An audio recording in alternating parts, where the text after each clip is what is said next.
From the Salesforce Live stage here at Dreamforce 2013, I'm Peter Coffey, Vice President for Strategic Research at Salesforce.com. And it's my pleasure today to be joined by two folks who've been involved in a significant study of the meaning and the imperatives of becoming a customer company. On my immediate right, your left, Vallerie Williamson is VP for Business Development and Strategy with The Economist, and on her right, Jeff Pundyk is VP for Thought Leadership and Strategy at The Economist.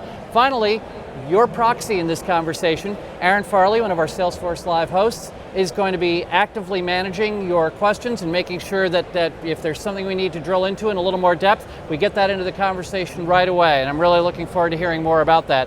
Vallerie, I've been an Economist reader for many years. I know one of the things that you always say is it's a newspaper, not a magazine, and I wonder if you can tell people a little bit more about the commitment to your readers that represents. Great. Well, first of all, thank you for being a long-term reader of The Economist. We love you folks. The Economist is a lot more than a newspaper and a magazine. We are globally minded. We cater to people that are intellectually curious and want to find out more about strategic business, political, global issues around the world. We're a lot more than just that weekly magazine or newspaper, as people call it, but we have a commitment to our readers to produce globally minded research, as well as events, thought leadership, and content marketing. Jeff, I just heard that thought leadership phrase. It's right there in your title. Tell us a little bit of what The Economist's goals are for getting people to not merely to know more about what's happening, but to think differently about it. Well, what we try to do is apply all of the standards and the robust research that we do for The Economist proper to the work that we do on behalf of our clients.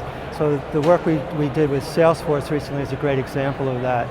We took the idea of the empowered consumer, the empowered customer, and we tried to drill down through our research panel of quantitative study as well as quantitative study to find out what the best practices are, what separates the companies that are leading the charge from the ones that are following.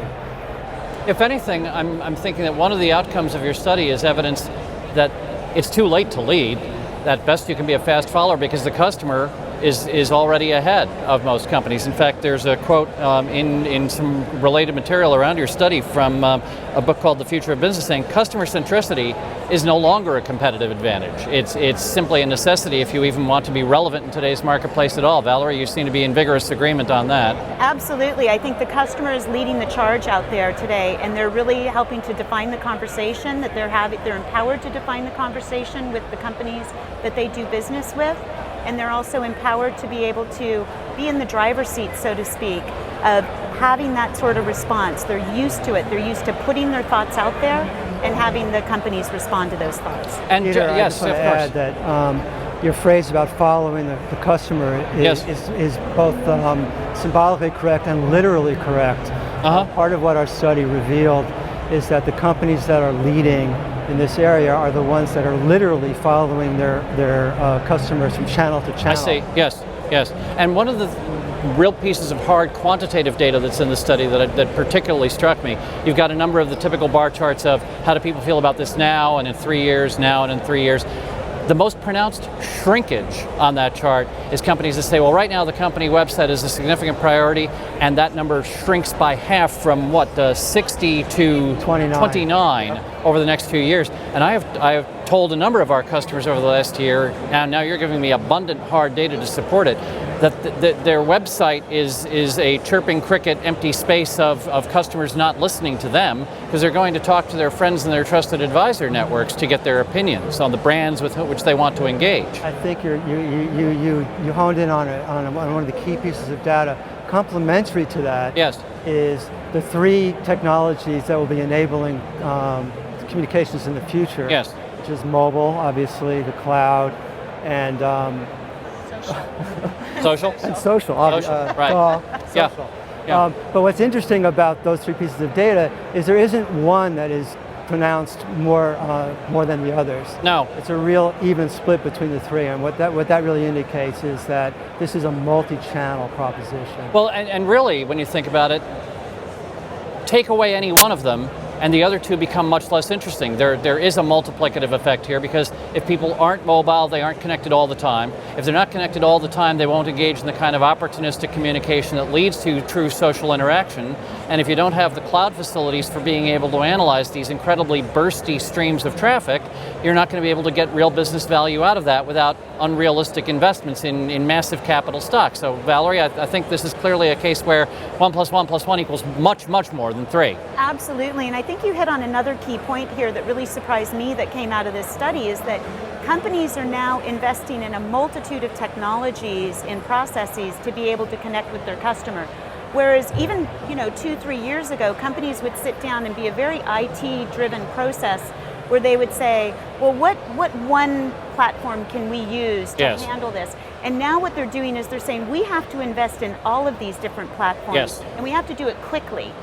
Because the customer is moving so quickly. You've got to follow that customer, which is a key theme of this study. And I think perhaps one of the most likely misinterpretations is that this is a shift of focus instead of a radical broadening of focus, because I've seen research that says, traditional print and broadcast advertising is still necessary to establish awareness of your brand, but the final step of the endorsement through your trusted network is now the final necessary catalyst for turning you into an active buyer. I think it goes even beyond that. Okay. So this has the potential to change the way organizations are structured. So it's not just about using those technologies to communicate with your consumers, with your customers, but it's also about communicating with your own colleagues, with your vendors, through your products, and connecting all of those dots. Once you start doing that, the traditional siloed organizational structures start to get blown up. In fact, this is very much part of our story at Salesforce.com, is that the assumption that your customers are connected and conversing among themselves all the time means that the time you have, the window in which you can resolve a customer complaint without having brand damage occur has now shrunk from a day to maybe minutes, which means that empowerment of every individual who interacts with your customer to resolve the complaint in the moment now becomes a new cultural imperative in the organization. That means delegating authority to people that they've never had before at the very edge. And it also means unlocking the knowledge so that wherever you need it, you can get to it.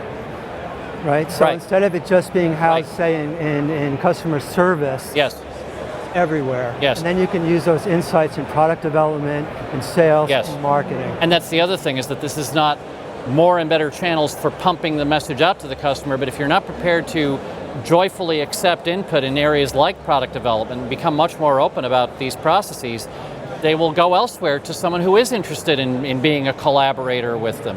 Vallerie, the other thing that struck me about this study is the manner in which you've looked at all the different industries that are making these connective investments. Everybody's heard about things like connected cars and connected logistics and distribution, but you're all the way down the list in consumer goods, healthcare, agribusiness. Absolutely. What are some of the most surprising insights you've had about industries in which connectivity and customer centricity are going to be far more important than maybe the naive observer would suspect? Right, I think it's a great point in that, all of these companies and industries that you never would typically think are very interested in being customer connected are now thinking about being customer connected. Agribusiness, a big part of that, right? People just think you grow the food, you get it to the shelves, and there you go, it's all done. Consumers and agribusiness now need to come together to be able to make better products, eat, better food, better supply and demand chain, and connect all those dots together. To your earlier point about the website, currently it's the center of communications. In 3 years' time, the product itself will be the center of communications. And even a redefinition, don't you think, of what the product is? I had a conversation with someone in agribusiness where he said, I'm not seeing how this relates to me. I said, well, that's because you think your product is a bag of ammonium nitrate with your label on it. What your farmer customer is buying from you is profit per acre. And your bag of fertilizer is just an enabler for that. But once you start thinking about that, what's actually being bought is not what you make and sell, but it is the outcome the customer wants. Now that seems to me to be a psychedelic moment for a vendor who says, think about all the services I could wrap around that core and stop thinking that my skill set is my product, but my customer's outcome is my product. Great point. Yeah. I think you're onto something, which is, that is a huge cultural shift. It is. We talk about technology, we understand technology, but the cultural barriers to putting that to work in the way that you're talking about, to really understanding what your value proposition is, to understand how you're in the knowledge business as much as you're in whatever business you're in. It's a huge cultural shift, and that is a big piece of where a lot of companies get hung up. Well, tell me something. Do you think that companies are prepared for the change in how they identify and groom leaders to deal with this? We've got about half a minute, but tell me what you think is the mandate for companies to rethink executive succession and drawing new skills into the chairman's office that may not have been there before. That's a great point. I think the key is breaking down the silos and cross-pollinating across from B2B and B2C, because that's starting to blur. Well, it's a critical message. It's one of the reasons why we're using that number one in Salesforce One so much this week, is this idea of getting rid of the silos, unifying the information, and unifying the focus around the customer. I've been joined by Vallerie Williamson and Jeff Pundyk of The Economist, Aaron Farley, one of your Salesforce Live hosts. It's been great to be with you here at Salesforce Live at Dreamforce 2013. I'm Peter Coffey, and thanks for watching.